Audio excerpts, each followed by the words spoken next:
In a moment, I'll try to explain why we have been stuck in Hong Kong since what seems like forever.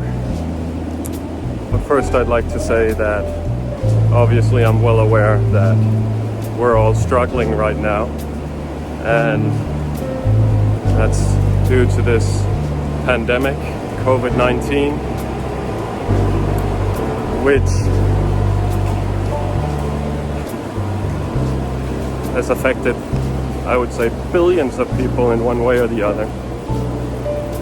And most of us are not harmed by it in terms of health. Most of us are strong enough. Our immune defense is taking care of it. And we observe that it's people who are weak in one way or the other, physically, people with comorbidity or people at high age. And then there are a few outliers. But it's a serious thing. We should take it serious. Here in Hong Kong, by law, I need to wear my mask, but I think I can get away with filming this and then put it back on again. And I have turned around on my position regarding masks. I believe that they do work. It's not the full solution, but it's a big part of beating this pandemic. So, right, well, weather has been great here in Hong Kong for a while. Comes and goes, sunny days, rain, thunder, lightning, typhoons are coming in left and right. None of them have hit Hong Kong so far. And I feel like I've been doing a fairly good job keeping myself active in this pause, unwanted pause within Once Upon a Saga. So we reached 194 countries in an unbroken journey, and all of it without flying. And that's an accomplishment, I think. We were on our way to country number 195, which according to schedule was supposed to be Palau, which is a tiny and I hear very beautiful island nation in the Pacific, far away from everything. And Pacific International Lines, which operates container ships and cargo, have been helping, as many other companies within Once Upon a Saga, and were bringing me from Micronesia to Hong Kong, where I was supposed to stay for 4 days. And then 4 days later, I would go on board another ship, also Pacific International Lines, PIL, and then go to Palau. And I definitely see myself as lucky that I got stuck in Hong Kong and not on board a container ship for all this time, or indeed a tiny, probably beautiful island nation, because Hong Kong offers me a lot of opportunity. Oops. And small nation with a small population wouldn't provide the same kind of opportunity that we have, or that I have here in Hong Kong. I've been able to network with what feels like a million different people, and I've made really good friends, and I've been shown a lot of love here in Hong Kong. So that's all good. Mentally, it's not fun. Come October 10th, 2020, it will be 7 years since I left home in a project which is long overdue and originally was estimated to take somewhere between 3.5 and 4 years. However, what we're doing with Once Upon a Saga is history. It has never been done before. It's highly complex, and there have been several delays, but none as great as COVID-19. So I work on getting out of here every day. It's not that I don't like Hong Kong. I love Hong Kong and I love the people here, and I've been able to peel off a lot of different layers, and I don't share everything with you. But Hong Kong is certainly a special place. But I want to leave. We have 9 countries left out of the targeted 203 nations. And I want to go home. I want to be with my fiancée. I want to start a family. I want a normal life. And I want to relieve the pressure and stress which rests upon my shoulders of this project. Are we going to finish it? Is it possible? It's theoretically possible to reach every country in an unbroken journey and do it all over land and over sea. But can it actually be done? And I feel like there's a lot riding on it, a lot of inspiration, a lot of motivation. So there's that. But I can't leave Hong Kong without flying. And that was intensified when Hong Kong had its wave number 3, where a lot more people got sick, the hospitals got busier, and more people died.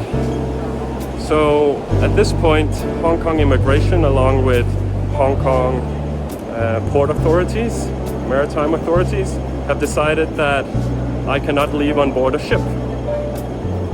I can only leave through the airport. And so far, Hong Kong immigration has been very kind and very helpful, and they have extended my visa here in Hong Kong 3 times. And they've done that so efficiently. So I'm grateful for that. I don't know if Hong Kong is the best place to be any longer.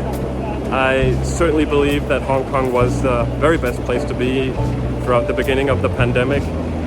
For one specific reason, Hong Kong was handling it really, really well, and they still are. However, now as the world is moving forward, I see that there are a lot of talks about travel bubbles, nations that may open up towards each other and allow people to travel. And because of the high density here in Hong Kong, so many people living here in a relatively small amount of space. If the virus truly broke out here in Hong Kong, that would be a disaster. And for that reason, people here, as well as the government, needs to be very, very careful. And I think that Hong Kong may become one of the last places on this planet to open up. Let's see about that though. However, it may be tactically much, much better to move somewhere else. And I have my sights set on Australia and New Zealand, because if I could get down there, I think the chance is much higher that a travel bubble would open between Australia and New Zealand, and perhaps Fiji and some of the surrounding island nations, and the saga would be able to continue logistically. But there are so many barriers. And first of all, I need a ship, I need permission to go on board, I need permission to leave Hong Kong on board, I need permission to leave the ship at the destination, and I'm working on it. And I've made some really, really good friends here in Hong Kong, and some powerful people as well, and they're on our side. So if it can be done, then I'm sure we will find a way. And I'm staying optimistic. I believe that there is a way, but it does mean that I need to work hard for it and not give up anywhere along the way. And rely on some of all these wonderful people who have been, it's a people project. I didn't come this far on my own. This isn't my achievement. This is an achievement of thousands, tens of thousands of people I've come across throughout the world. 194 nations across the planet where people have assisted in so many different ways. Yeah, so I got recognized. I guess it's the beard. I get recognized more and more here in Hong Kong. But back on subject, people are amazing. People have been giving me a place to stay. People have been helping me out with translations and directions. All sorts of people all around the world. It doesn't matter with religion or people look like, if they're short or if they're tall, or people are people. And I have felt the love of people all across this planet in so much support that I don't even know how to convey that to you. But I have so much faith in spite of what we see in the media and what we hear. Not that this is a perfect world, but it's a lot better than what it gets credit for. And for those of you who have been following the saga for a while, you know that I do not ordinarily have a beard, but I certainly do now. I shave every time I see my fiancée, and due to regulations, it hasn't been possible for her to come out and visit me, and we haven't seen each other for almost a year now. And we're doing well, but we've now been in a long distance relationship for nearly 7 years, so that's a side project all on its own. I think that's my status update this time. In any case, my arm is getting tired. And I'll keep on keeping on. I'll keep trying to share updates across social media, blogging, sharing my thoughts, and show the world in what I see to be its true form. People going on about their life, and every corner of the world having something unique and beautiful that I can promote. So that's it for now. Over and out.